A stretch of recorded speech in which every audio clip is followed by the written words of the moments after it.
తాకట్టులో ఉన్న బంగారాన్ని విడిపించి ఆ రోజు ఆన్లైన్ ధరకే కొంటుంది కొమ్మూరి గోల్డ్.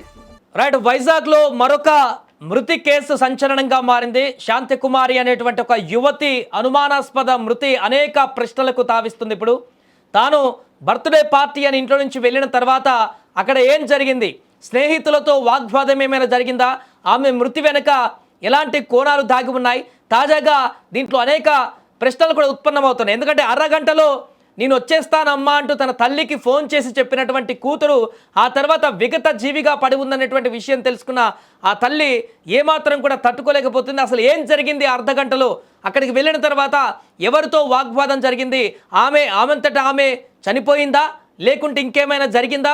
ప్రస్తుతం ఈ అంశం వైజాగ్లో సంచలనంగా మారింది. దీనికి సంబంధించిన పూర్తి వివరాలు తెలుసుకుందాం. మా ప్రతినిధి లక్ష్మి లైవ్లో సిద్ధంగా ఉన్నారు స్పాట్ నుంచి. లక్ష్మి, ఏం జరిగింది అక్కడ? శాంతికుమారి మృతికి సంబంధించి ఇప్పుడు అనేక ప్రశ్నలు కూడా ఉత్పన్నమవుతున్నాయి. ఏం జరిగింది అక్కడ? ప్రస్తుతం అక్కడ మిగతా స్నేహితులు కానీ వారు ఏం చెప్తున్నారు? మౌనిక మర్డర్ కేసు మిస్టరీ వేడక ముందే మరొక దారుణ ఘటన విశాఖలో జరిగింది. బర్త్డే పార్టీకని వెళ్ళినటువంటి శాంతి కుమారి అనే యువతి స్నేహితులతో వెళ్ళినటువంటి అమ్మాయి ఒక్కసారిగా అనుమానాస్పద స్థితిలో మృతి చెందినటువంటి ఘటన ఇప్పుడు తీవ్ర సంచలనంగా మారింది విశాఖలో. ఏదైతే విశాలాక్షి నగర్ లో ఉన్నటువంటి బి స్క్వేర్ విల్లా హోటల్లో మొన్న ముగ్గురు అబ్బాయిలు ఒక పార్టీ జరగబోతోంది అని చెప్పేసి ఒక రూమ్ ఇక్కడ బుక్ చేసుకున్నారు. ఆ రూమ్ ఫస్ట్ 119 అనే రూమ్ బుక్ చేసుకున్నారు. ఆ తర్వాత మాతో పాటు మరొక ఇద్దరు అమ్మాయిలు జాయిన్ అవుతారు అంటే ఇక్కడ ఉన్నటువంటి హోటల్ మేనేజ్మెంట్ దాన్ని ఎంకరేజ్ చేయలేదు. అలాంటివి ఇక్కడ జరగవు, అవ్వదు అని చెప్పారు. కేవలం ఒక రూమ్ వీళ్ళు అలౌట్ చేయడానికి ముగ్గురు అబ్బాయిల యొక్క ఐడి కార్డులు తీసుకున్నామని చెప్పారు.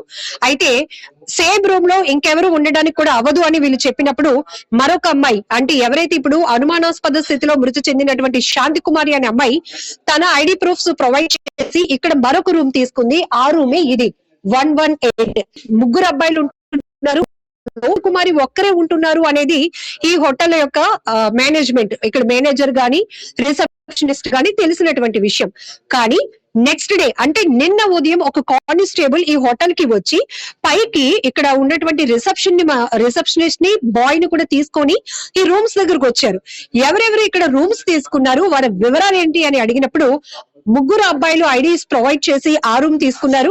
మరొక అమ్మాయి శాంతి కుమారి అనే అమ్మాయి ఈ రూమ్ తీసుకుందని. మరి ఇంకొక అమ్మాయి ఏది అని ఆ కానిస్టేబుల్ అడిగినప్పుడు ఇంకొక అమ్మాయి ఏంటని వీళ్ళే షాక్ అయ్యారని చెప్తున్నారు. ఎందుకంటే శాంతి కుమారి అన్న అమ్మాయి ఒక్కరిదే ఉంది అనేది వీళ్ళ ఆలోచన. కానీ ఇంకొక అమ్మాయి కూడా ఇక్కడికి వచ్చింది. అయితే ఫ్రంట్ వేలో కాకుండా అమ్మాయి బ్యాక్ వేలో గ్రౌండ్ ఫ్లోర్ కి వెళ్లి లిఫ్ట్ లో నుంచి పైకి రావడం వల్ల ఆ అమ్మాయి ఇక్కడికి వచ్చినట్టు కూడా మాకు తెలియదు అంటూ ఇక్కడ ఉన్నటువంటి హోటల్ కు సంబంధించినటువంటి వ్యక్తులు చెప్తున్నారు. ప్రస్తుతానికి బి స్క్వేర్ విల్లాకి సంబంధించినటువంటి మేనేజర్ పృథ్వీ మనతో పాటు ఉన్నారు. ఆయన మాటల్లోనే విందాం. అసలు ఇంకొక అమ్మాయి కూడా ఉందన్న విషయం మీకు ఎప్పుడు తెలిసింది?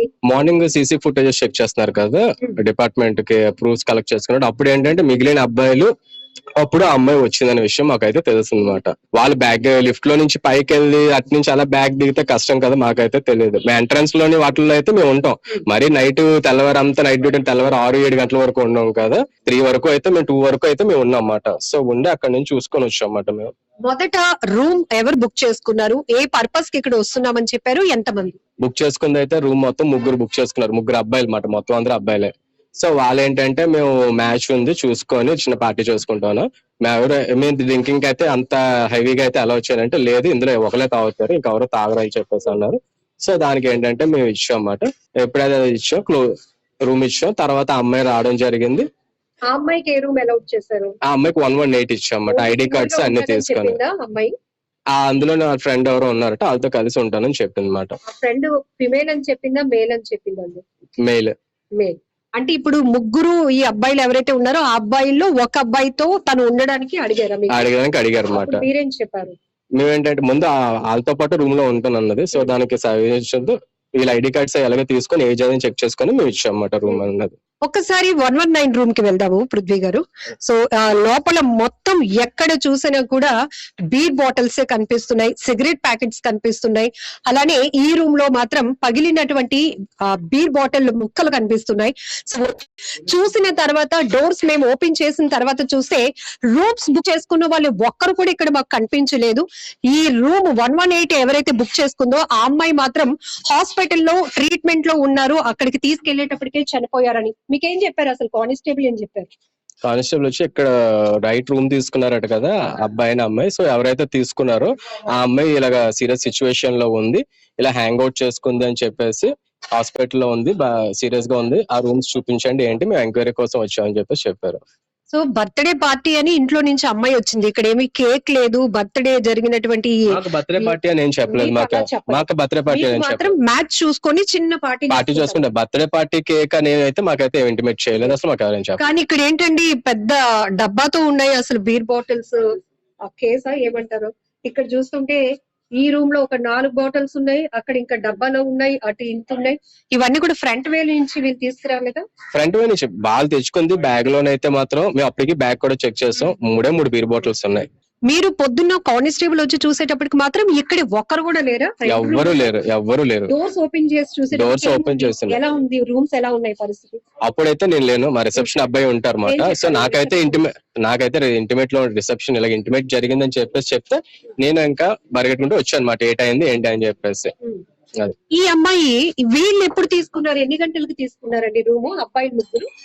9:30 ఆ టైంకి. మొన్న అమ్మాయి ఎప్పుడు తీసుకుంది, ఎన్ని గంటలప్పుడు? 11:30 అవుతుంది. మీరు అడిగారా రాత్రి 11 అప్పుడు నీకు రూము ఏంటమ్మా ఎక్కడి నుంచి వచ్చారు ఏంటి అని అడిగారా మీరు? జనరల్ అడుగుతూ ఉంటారు. మేము మామూలుగా ఐడి కార్డ్ తీసుకున్నప్పుడు వాటికి దేనికోసం ఏంటి అంటే మా ఫ్రెండ్స్ ఇలా వచ్చారంటే వాళ్ళతో పాటు మేము ఉంటాం, మార్నింగ్ అందరూ ఫ్రెండ్సే కదా అని చెప్పేసి అన్నారు. సో దానికైనా సరే ఫ్రెండ్సే కదా అని చెప్పేసి ఆ అమ్మాయికి వేరే రూమ్ కూడా అలర్ట్ చేసాం అన్నమాట. ఆ రూమ్ కి అయితే మేము అలర్ట్ చేయలేదు, ఐడి కార్డ్స్ తీసుకొని ఏజ్ అన్ని చెక్ చేసుకొని వేరే రూమ్ అనేది మేము అలర్ట్ చేసి ఇచ్చాం అన్నమాట. బట్ సింగిల్ అమ్మాయి అక్కడ తెలియదు అనుకోండి, నాకేం తెలియదు ఎవరో లేరు అనుకోండి, అప్పుడు క్వశ్చన్ చేస్తాం మీరు దేనికమ్మా వచ్చారు, పర్పస్ ఏంటి అని చెప్పేసి. వాళ్ళు ఉన్న తెలిసిన వాళ్ళు ఉన్నారు వచ్చారంటే ఇంక మనం దానికి ఏం అనం కదా. కానీ ఇప్పుడు కొన్ని క్రైమ్స్ చూస్తున్నాం కదండి, అబ్బాయిలు అమ్మాయిలు చేస్తున్నాం, క్రైమ్స్ చూస్తున్నాం కాబట్టే మేము వాళ్ళకి ఎలా చేయలేదు. ఇప్పుడు ఏ సిచ్యువేషన్ ఏది జరిగినా సరే ఏదన్నా సరే ఏంటన్నది తెలియదు కాబట్టి మేము వాళ్ళ అలర్ట్మెంట్ అనేది మేము చేయలేదు అన్నమాట. అదే ఇప్పుడు ఇదంతా జరిగిన తర్వాత కానిస్టేబుల్ వచ్చిన తర్వాత మీరు సీసీ ఫుటేజ్ చెక్ చేశారా? ఇంకొక అమ్మాయి రావటం గానీ వెళ్ళటం గానీ అదన్నీ వాళ్ళు చెక్ చేసి మొత్తం డేటా అంతా గ్యాదర్. ఏ ఏజ్ గ్రూప్ ఉంటుందండి అబ్బాయిలు కదా అమ్మాయి? అరౌండ్ 25, 24, 26 ఉంటది అంతే. ఇది ఇక్కడ B² విల్లాకు సంబంధించినటువంటి మేనేజర్ ఇస్తున్నటువంటి ఇన్ఫర్మేషన్. ఎందుకంటే నైట్ మొన్న రాత్రి 9:30 గంటల సమయంలో ముగ్గురు అబ్బాయిలు వచ్చి ఈ రూమ్ తీసుకుంటే 11:30 సమయంలో శాంతి కుమారి అన్న అమ్మాయి వచ్చి ఆ రూమ్ అమ్మగా ఉంటుంది అనుకున్నాం, కానీ ఇంకొక అమ్మాయి కూడా ఉంది, ఇక్కడ వీళ్ళందరూ కలిసి పార్టీ చేసుకున్నారు అనే విషయం మాత్రం మాకు తెలియదు అని చెప్తున్నారు. బట్ ఈ మధ్య కాలంలో మనం చూస్తున్నాం ఇక్కడ సాయి ప్రాక్టికల్స్ మాట్లాడుకోవాలంటే కుటుంబ సభ్యులు ఇంట్లో టీనేజర్స్ చెప్పి వస్తున్న కారణాలు ఒకలా ఉంటే ఇట్లాంటి క్రైమ్లు జరిగినాక ఇన్వెస్టిగేషన్ లో షాకింగ్ ఫ్యాక్ట్స్ అనేవి బయటపడుతున్నాయి. ఇక్కడ చూస్తే గనుక ఆ కేసులతో ఉన్నాయి బీర్ బాటిల్స్ అన్ని కూడా, అంటే ఏ రేంజ్ లో వాళ్ళ మధ్య పార్టీలు జరుగుంటాయో అర్థం చేసుకోవచ్చు. అయితే ప్రధానమైన కారణం ఇప్పుడు పోలీసులు ఇన్వెస్టిగేషన్ లో మాత్రం మొదట చనిపోయినటువంటి శాంతి కుమారి వాళ్ళ పేరెంట్స్ గాని సిస్టర్ గాని పోలీసులకు ఆర్యులో పోలీసులకు కంప్లైంట్ ఇవ్వడం జరిగింది. పార్టీ కోసం బర్త్డే పార్టీ కోసం స్నేహితులు పిలిస్తే వెళ్ళినటువంటి నా కూతురు ఇలా విగత జీవిగా మారిపోయింది, వాళ్ళే చంపేసి ఉంటారు మా అమ్మాయిని, మాకు అనేక రకాల అనుమానాలు వ్యక్తమవుతున్నాయి, నా కూతురు ఒంటిపైన మా చెల్లి ఒంటిపైన చాలా గాయాలు మేము గమనించామంటూ అటు తల్లి చెల్లి కూడా పోలీసులకు కంప్లైంట్ ఇవ్వడంతో సిఐ మల్లేశ్వరరావు గారు ఆ కోణంలో కేసునైతే ముందుకు దర్యాప్తు కొనసాగించారు. బట్ నిన్న హాస్పిటల్ కి తీసుకువెళ్లేటప్పటికీ శాంతి కుమారి అంటే జెస్సీ చనిపోయినటువంటి పరిస్థితి ఉంది. ఇప్పుడు ఈ హోటల్లో ఏం జరిగింది అనేది నిన్న రాత్రి నుంచి కూడా ఒక సస్పెన్స్ అయితే కొనసాగింది. అందరూ కలిసి ఒకే రూమ్ లో ఉన్నారా, ఎక్కడ పార్టీ చేసుకున్నారు అని చూసేటప్పటికి ఆ రూమ్ కి ఈ రూమ్ కి మధ్య ఒక స్టోర్ రూమ్ ఉంది. సో ఇది రూమ్ కాదు, ఇందులో థింగ్స్ అన్ని పెట్టేటటువంటి ఒక స్టోర్ రూమ్. మరి శాంతి కుమారి ఈ 4 అబ్బాయిల్లో కూడా శాంతి కుమారి బాయ్ ఫ్రెండ్ కూడా ఉన్నారు అని తెలుస్తోంది. మరి వాళ్ళు దాడి చేసినప్పుడు ఆ అమ్మాయి పైన ఆ అబ్బాయి కూడా ఉన్నాడా, లేకపోతే అబ్బాయి ఏమైనా బయటకు వెళ్ళినప్పుడు మిగతా వాళ్ళు ఆ అమ్మాయికి మీద దాడి చేశారు అనే విషయం కూడా పూర్తిగా తెలియాల్సిన పరిస్థితి ఉంది. ఇప్పుడు శాంతి కుమారితో పాటు మరొక అమ్మాయి ఎవరైతే ఉన్నారో ఆ అమ్మాయి వాళ్ళ లవర్ ఇంకొక అబ్బాయి కూడా ఇందులో ఉన్నారు. వాళ్ళిద్దరి మధ్య విభేదాలు రావటానికి శాంతి కుమారియే కారణం, లేనిపోని విషయాలు చెప్తూ మా ఇద్దరి మధ్య గ్యాప్ క్రియేట్ చేస్తోంది అనేది ఈ గొడవకి ప్రధానమైన కారణంగా కూడా తెలుస్తోంది.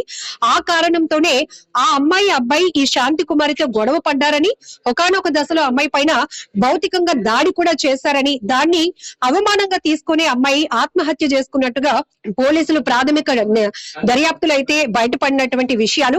పూర్తి దర్యాప్తు కొనసాగాల్సినటువంటి అవసరం ఉంది. ప్రస్తుతానికైతే శాంతి కుమారి ఎవరైతే విశాఖలోని ఉన్నారో అబ్బాయిలు ముగ్గురు వ్యక్తులు ఎవరైతే ఉన్నారో వారితో పాటు ఇంకొక అమ్మాయి కూడా ఉందన్నారు. వారు పోలీసుల అదుపులోనే ఉన్నారా? వారిని ఎంక్వైరీ ఏమైనా చేశారా? వాళ్ళ నుంచే ఏమైనా ఇన్ఫర్మేషన్ వస్తుంది అసలు ఏం జరిగింది రాత్రి అనేటువంటి విషయానికి సంబంధించి? ఖచ్చితంగా ఇప్పుడు వారందరూ కూడా పోలీసుల అదుపులోనే ఉన్నారు. ఎందుకంటే ఈ అమ్మాయి పైన దాడి జరిగిన తర్వాత ఆ అమ్మాయి మనస్తాపంతో లోపలికి వెళ్లి ఆత్మహత్యకు పాల్పడింది. అయితే ఆ మిగతా వాళ్ళు కూడా ఆ సమయంలో అమ్మాయి పైన దాడి చేసిన తర్వాత దుర్భాషలు ఆడుకున్న తర్వాత బయటకు వెళ్ళిపోతే అమ్మాయి డోర్ క్లోజ్ చేసుకొని ఆత్మహత్యకు పాల్పడినట్టు ఈ శాంతి కుమారి వాళ్ళ ప్రేమికుడు ఎవరైతే ఉన్నారో ఆ అబ్బాయి వచ్చి డోర్ ఓపెన్ చేసి చూస్తే అప్పటికే డోర్ లాక్ అయి ఉంది కాబట్టి దీన్ని పగలగొట్టారు. ఈ డోర్ ని బ్రేక్ చేసి లోపలికి వెళ్లి చూసేటప్పటికి అమ్మాయి ప్రాణాపాయ స్థితిలో ఉంది. ప్రాణాలతో కొట్టుమిట్టాడుతున్న పరిస్థితుల్లోనే వీరందరూ కూడా తీసుకువెళ్లి దగ్గరలో ఉన్న కార్పొరేట్ హాస్పిటల్లో అడ్మిట్ చేసి శాంతి కుమారి వాళ్ళ మదర్ కి ఇన్ఫార్మ్ చేశారు. మీ అమ్మాయికి ఫిట్స్ వచ్చింది, ఆ అమ్మాయి హెల్త్ బాగాలేదు, పార్టీకనే వచ్చినటువంటి అమ్మాయికి ఫిట్స్ వచ్చి హెల్త్ బాగోపోవడం వల్ల మేము హాస్పిటల్లో అడ్మిట్ చేసాం, మీరు రండి అని చెప్పినప్పుడు శాంతకుమారి కుటుంబ సభ్యులు పరుగున నార్మల్ గానే తనకి ఫిట్స్ వస్తుంది కదా అలానే అనుకుని అక్కడికి వెళ్లి చూశారు. కానీ చూసేటప్పటికే వైద్యులు అమ్మాయి చనిపోయింది, ప్రాణాలతో లేదు అని డిక్లేర్ చేసిన తర్వాత వీళ్ళకి అనేక రకాల అనుమానాలు వ్యక్తమయ్యాయి. స్నేహితులే మా కూతుర్ని ఏదైనా చేసి ఉంటారు అనే అనుమానంతో వాళ్ళు ఇమీడియట్ గా పోలీసులకు ఆ వేలోనే కంప్లైంట్ ఇవ్వడం జరిగింది. ఒంటి పైన కూడా చాలా గాయాలు కూడా గుర్తించారు కుటుంబ సభ్యులు. కాబట్టి ఇది ఖచ్చితంగా ఆత్మహత్య కాదు, హత్యే, వాళ్ళే స్నేహితులే హత్య చేశారు అనే కోణంలోనే దర్యాప్తు కొనసాగించాలంటూ కూడా నిన్నటి నుంచి శాంతి కుమారి మృతురాలు ఎవరైతే శాంతి కుమారి జెస్సీ బంధువులైతే పట్టుబట్టారు. ఆ కోణంలోనే ఇప్పుడు ఆరిలోవ పోలీసులు కేసును దర్యాప్తు చేస్తున్నారు. Sai, thank you Lakshmi. So అది మొత్తానికి వైజాగ్ లో మరొక సంచలనమైనటువంటి కేసు బయటికి రావడం జరిగింది. మొన్న మౌనిక మర్డర్ కేసు అంశం బయటికి వచ్చినటువంటి సందర్భంలో అది కంక్లూజన్కి రాకముందుకే మరొక యువతి శాంతి కుమారి చనిపోవడం అనేది ఇప్పుడు సిటీలో మరొక హాట్ టాపిక్గా మారింది. అసలు శాంతి కుమారి ఎలా చనిపోయింది, ఎందుకు చనిపోయింది, ఆ రోజు రాత్రి ఏం జరిగింది, హోటల్లో ఏమైనా వాగ్వాదం జరిగిందా, మిగతా ఉన్నటువంటి వ్యక్తులతో తనకున్నటువంటి గొడవ ఏం జరిగింది ఆ రోజు రాత్రి అనేది పూర్తి వివరాలు కూడా ఇప్పుడు బయటికి రావాల్సిన పరిస్థితి ఉంది. దీంతో ఆ యొక్క శాంతి కుమారి కుటుంబ సభ్యులు కానీ తల్లిదండ్రులు కానీ పూర్తిగా ఆవేదనకు గురవుతున్నారు. బర్త్డే పార్టీకి అని చెప్పి అరగంటలో వస్తానంటూ ఫోన్ కూడా చేసింది నా బిడ్డ, అలాంటిది ఇలా శవమై వస్తుందంటూ కూడా మేము ఊహించలేదు, అసలు ఏం జరిగిందో ఆ రోజు రాత్రి, మిగతా స్నేహితులు ఏమో చేశారు నా బిడ్డనంటూ కూడా చెప్తున్నటువంటి ఆ తల్లి బాధ అయితే మనకు కనిపిస్తుంది. ఇప్పుడు దీనికి సంబంధించి పూర్తి ఎంక్వైరీ తర్వాత అసలు విషయాలు బయటకు వచ్చేటువంటి అవకాశం ఉంది.